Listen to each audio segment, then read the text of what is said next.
Bismillahirrahmanirrahim. Elhamdülillahi Rabbil alemin. Ve sallallahu ala Muhammedin ve alihi tahirin. Ve la'nu daimu ala a'daihim ecma'in.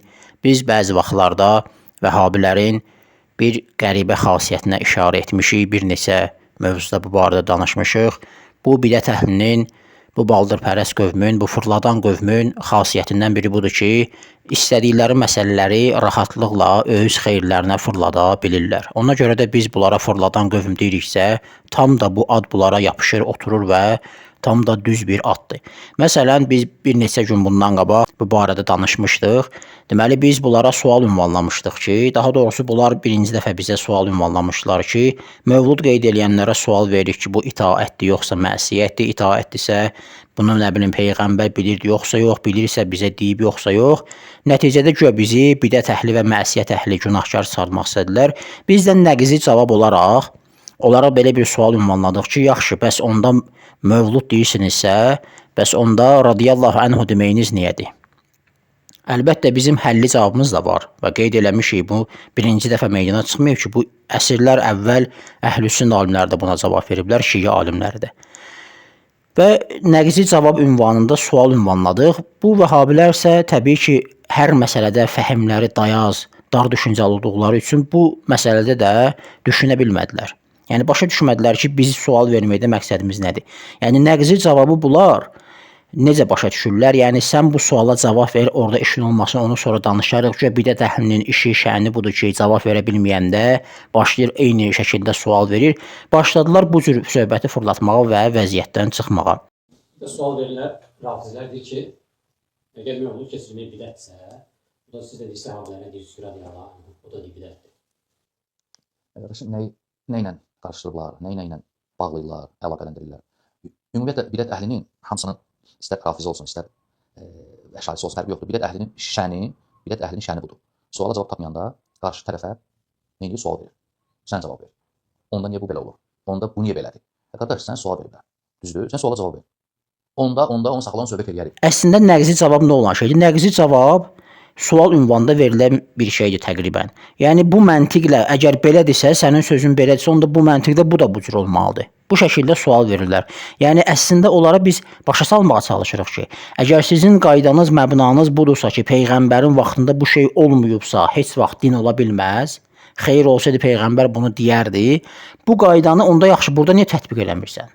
Yəni bunun nəqzi cavab budur. Nəqzi cavab verərkən bunu demək istəmişik ki, yəni əgər sən burada buna riayət edirsənsə, öz uydurduğun qaydaya riayət edirsənsə əgər, yaxşı onda burada niyə riayət eləmirsən? Burada niyə gedirsən, ümumi dəlillər var, qardaşlar üçün dua eləmək var, biz də dua edirik. Başlayırlar o cür vəziyyətdən çıxmağa və söhbəti fırlatmağa. Qardaş, sahabəyə yəni demək istəyir ki, bidətdir bu da. Allahu akbar. Yəni bunu isbat elə şəriətdə, hə? Qardaşım, bu xəbər cümləsidir də, radiyallahu anhu nə faydanı verir? Dua faydasını. Düzdür? Sual. Şəriətdə mömin qardaşın üçün dua etmək var, yoxsa buna dəlil axtarırsan? Yoxsa bidətdir bu? Sual. Bunu dində olmasını soruşmursan, radiyallahu anhu, dində var yoxsa yox? Qardaşım, biz deyirik ki, var. Necə? Bu duadır. Bu xəbər cümləsidir. Dua faydasını verir. Düzdür? Şəriətdə, bəli, nə qədər dəlillər var ki, qardaşın üçün dua eləmək məşru təşkil edilib. Sən insanda bir dənə üz olar və bir dənə söz çıxar insan dilindən. Sənin qaydan nədir? Harada çatırsan deyirsən ki, əgər bunda xeyir olsaydı bunu Peyğəmbər bilərdi, xəlifələr bilərdi. Misal üçün onlara sual versən ki, cümən mübarək demək olar. Deyir ki, yox, bunu Peyğəmbərin zamanında da cümə günü olub və bayram olub və bunda xeyir olsaydı Peyğəmbər deyərdi. Onlar bizi xeyirdə qabaqlayıblar. O deməyibsə, ondan sonra olan din ola bilməz. Mövlud edirsən, düzdür? Bu xeyirdir yoxsa yox? Xeyir bilib edirsən yoxsa yox? O deyir, bəli, bu xeyirdir də, mən bunu edirəm. Biz deyirik ki, əgər bu xeyir olsaydı bu kişilər, onlar bizi qabaqlayardı yoxsa yox? Biz etiqad edirik ki, onlar hamısı xeyirdə qabaqlayıblar bizi. Ola bilməz ki, o xeyir olsun, onlardan gizli qalsın, qafil qalsın. Sən gəldin, bu xeyri gördün. Cümən mübarəkdir demək icazəlidir. Peyğəmbər sallallahu aleyhi və səlləm cümə namazını qılıb. Cümə namazını qılanda, yaxud cümə günü sahabələrinə deməyib ki, cüməniz mübarək olsun. Onların da vaxtında cümə olub. Əgər bu xeyirli bir şey olsaydı, Peyğəmbər sallallahu aleyhi və səlləm deyərdi, Abu Bakr deyərdi, Ömər deyərdi, Osman, Əli və digər sahabələr. 4 xəlifə, Rəşidi xəlifə deməyib. Və heç bir sahabə cümə günü biri-birini bayram münasibəti ilə təbrik etməyib. Əgər bu xeyirli bir şey olsaydı, bizdən qabaqçılar bunu deyərdilər. Çünki onlar xeyirdə bizi ötüblər. Onların vaxtında olmayan şey sonradan din ola bilməz. Elə bil məsələn fərz elə mən adət eləmişəm. Hər həftənin 2-ci günü evimdə ehsan verirəm. Kasıbları yığıram oraya ehsan verirəm. Hər həftənin 2-ci günü adət eləmişəm. Buna gəlib sual verirlər. Bu da deyir ki, peyğəmbərin zamanında həftənin 2-ci günü olub, kasıb olub və ehsan məsələsi olub. Bunda xeyir olsaydı peyğəmbər də eləyərdi. Sənin ümumiyyətlə xeyirdən məqsədin nədir? Xeyirdən məqsədin adi insanların, normal düşüncəli insanların başa düşdüyü xeyirdirsə, bunda xeyir var. Kimdən soruşsun ki, insanlara ehsan eləmək xeyir, deyəcək bəli xeyirdir. 2-ci gün deyəcək bəli, bunu atana salmaq xeyirdir, deyəcək bəli. Bir nəfər gəldi deyəcək, yox bu şərdir. Yox, əgər xeyirdən məqsədin peyğəmbərin edib etməməsidirsə, meyar odursa, onda peyğəmbərin etmədiyi işləri ki, sən sonradan dindən hesab eləmirsən, peyğəmbər də radiyallahu anhu deməyib, xəlifələr deməyiblər, sahabələr, tabeinlər deməyiblər bir-birinin haqqında. Üstəlik, əgər bu məbna ilə gedirsənsə, əgər buyur, onda sahabənin tərifini alimlərimiz deyiblər, peyğəmbəri görən, iman gətirən və imanla dünyadan gedən, buyur peyğəmbərdən dəlil gətir bu barədə. Peyğəmbər belə bir tərif qoyubmu? Peyğəmbər onu görüb dünyadan imanla gedən hər kəsi sahabə hesab edibmi? Edibsə hər kəsi adil hesab edibmi? Bunun cavabını ver, dəlilini gətir. Hamısını behiş əhli hesab edibmi? Bunun dəlilini gətir. Bidət əhli özünüzsüz ki, bu bidətləri çıxarmısınız, amma məsələ özünüzə çatanda fırladırsınız. Deyir, yox, ümumi dualar var. Ümumi dua varsa, əgər cümən mübarək də duadır da. Yəni bunda xeyir yoxdur. Demirsən duadır. Şəriət bizə dua etməyi öyrədib. Bu da duadır. Cümə günü insanlar bir-birinə deyirlər ki, cümən mübarək olsun. Yəni bərəkətli gün arzu edirlər onun üçün. Yəni bunda xeyir yoxdur. Bu gəlir deyir ki, yox, bunda xeyir olsa peyğəmbər bilərdi. Əgər o qayda ilə gedirsənsə, əgər axıra kimi kişi kimidir o qaydanın üzərində, tərəzidə də ona icra elə. Radiyallahu anhu deməkdə də. Orada ümumi dinin duaya əmr etməsi yada düşür, fırladır söhbəti. Burada isə söhbət düşəndə deyir, yox, bunu peyğəmbər etmirsə, bu sonradan din ola bilməz. Xeyir olsaydı bunu peyğəmbər də edərdi. Ona görə də işləri, gücləri fırlatmaqdan başqa bir şey deyil. Həmçində bundan başqa elə nəsihət vermək, moizə də dinimizdə təkid olunub. Onda niyə deyirsən ki, qəbirstanlıqda olmaz, İbn Hüseymin deyir, bidətdir. Onun xas dəlili peyğəmbərin olmalı, peyğəmbər etməyib deyirsən. Peyğəmbər sallallahu aleyhi və səlləmlə hədis varid olmayıb ki, Allahın Rəsulu dəfn etdikdən sonra, ölünü bastırandan sonra saxlasın insanları, xütbə versin orada. Elə bil, bizdə necə eləyirlər? Dəfn oldu, üstünə torpaq atdılar, dəfn olduqlardı, biri dayanır, moizə verir, xütbə verir. Yəni, söhbət eləyir. Bu, Peyğəmbər sallallahu aleyhi və səlləmlə belə şey varid olmayıb, qardaşım. Ona görə İbn Hüseymin deyir ki, bidətdir bu. Yenilikdir dində. Peyğəmbər radiyallahu anhu da deməyib. Niyə onda onu yerinə getirirsiniz və deyirsiniz? Həmçində təqabbalallah Salih Fovzan deyir ki, olmaz, peyğəmbər etməyib. Yəni bir söz çıxar kişinin dilindən, bir dənə üzü olar insanın. Burada bunu deyirsənsə, gəl burada da bu cür getməlisən. Və o ki qaldı bidət əhlinin şənindəndir ki, cavab verə bilməyəndə sual verir, deyir, yox, onda bu beləsə, bu niyə belədir? Onda özün niyə elə edirsən? Sənə sual verirlər ki, Allahın ərşə ehtiyacı varmı? Sən o suala cavab verir. Sən də qayıdırsan həmin şəxslərə nəqzi cavab versən, sual ünvanlayırsan ki, Allahın Cəbrailə ehtiyacı varmı? Onun vasitəsilə vəhiy gətirir. Nə bilim, filan mələklərə ehtiyacı varmı? Mələklərin vasitəsilə iş görür. Əzrailə ehtiyacı varmı? Onun vasitəsilə insanların bəzən canını alır. Öyle Allah birbaşa eləsin də. Sən neyvə lazımdır Allah birbaşa yoxsa? Onu qoy kənara, onu sonra söhbət eləyərik. Sən buna cavab ver. Allahın hər şeyə ehtiyacı varmı? Düz deyir. Deyəndə ki, Allahın sözünü əşarilərə deyəndə Ər-Rəhmənu aləl arşi istəva. Rəhman ərşə istiva edib. Gülür sənə.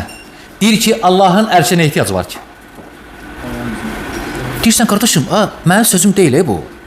Rəhman, Allah, özü haqqında bunu deyib. Allahı Allahdan daha yaxşı kim tanıya bilər? Heç kim. Özü haqqında deyib, mən də öz dediyini deyirəm. Deyir, yox, ağıl deyir ki, məntiq. Deməli, Allahın ehtiyacı. Qardaşım, ehtiyacın buna nə dəxli var? Bu məntiqlə yanaşsaq nə baş verir? Bidət əhlinin şəni budur. Suala cavab tapmayanda qarşı tərəfə neyini sual verir. Sən cavab ver. Onda niyə bu belə olur? Onda bu niyə belədir? Bu məntiqlə yanaşsaq nə baş verir? Qardaşım, Allah mələklər yaradıb var.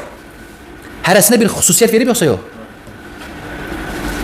Yağış yağdıran mələk var, can alan mələk var, vəhiy nazil edən, hərəsinə bir iş tapşırıb yoxsa? Nə ehtiyac var ki Allah'ın qardaşım? Nə üçün?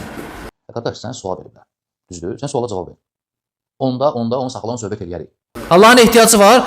O mələklərə, Allah'ın kainatı idarə etməsində mələklərin ehtiyacı var mələklərə. Qardaş, sən sual veriblər. Düzdür? Sən suala cavab ver. Onda onu saxlayan söhbət eləyərik. Özün bidət əhlisən, sənin şənin budur ki, sənə sual verirlər, cavab verə bilmirsən, qalırsan necə vəziyyətdən çıxsan, fırladırsan söhbəti, cəmaata sual verirsən. Amma eyni işi sənə eləyəndə başlayırsan şivənlik salırsan ki, sən cavab ver, onu sonra söhbət eləyərik. Bidət əhlinin şəni bu cürdür, nə bilim nə cürdür. Necə ki, elə Allahın sifətləri barədə bu cürdürlər. Gəlirlər, deyirlər ki, Allah öz kitabında deyib ki, Allah ərşdədir. Amma sünnilər, şiyələr qəbul etmirlər. Sən özün də məiyyəti qəbul etmirsən. Özlərinin çıxışları var. 3 nəfər sizə, 4-cünüz Allahdır. Deyirlər, yox, elmi ilə. Allah elmi ilə demədi ki, Allahdan çox bilirsən. Lazım olsaydı elmi sözünü gətirərdi ayədə. Və yaxud haradasa Allah sizinlədir. Mə'akum sizinlədir. Deyirlər, yox, elmi ilə, görməyi ilə sizinlədir. Lazım olsaydı onu gətirərdi Allah Azza və Cəllə. Yəni sən ağıllısan, o dilvə gəl, zehnə gəl, Allah elə gətirərdi açıq aşkarda.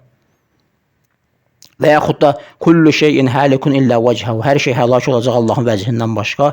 Fırladırlar, yox, vəcih üzdü, amma murad nədir? Allahın zatıdır. Allah zatı olsa deyərdi ki, elə hər şey aradan gedəcək Allahın zatından başqa. Fırladırlar orada, mənəvi mənaya qaçırlar, nə bilim, heç çalışırlar ki, bir söhbəti fırlatsınlar, tək özlərini haqlı çıxarsınlar. Arasında gedən elə bir xəlvət söhbət yoxdur ki, onların 4-cüsü kim olmasın? Allah. Bu ayəni gətirir. Qulnə.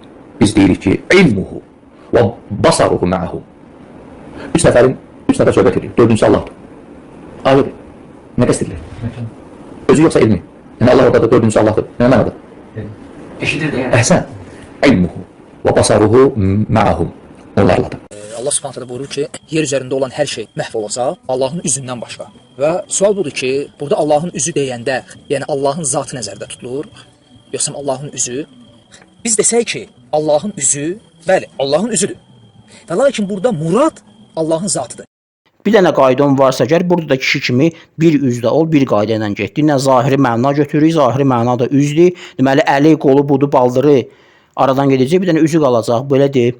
Və yaxud da deyirlər ki, bəli, Allah zatı ilə sizinlədir. 3 nəfərsə zatı ilə 4-cü Allahdır. Necədir, ola bilər, ola bilməz məsələlərdə qarışma. Niyə? Çünki özün deyirsən ki, Allahın haqqında sual verməzlər, necədir, nə cürdür. İman gətir və səlam. Keyfə sözü də Allahın haqqında deyirsən, demək olmaz. Ona görə də bu onların ikiyüzlü olmalarına bir dəlildir.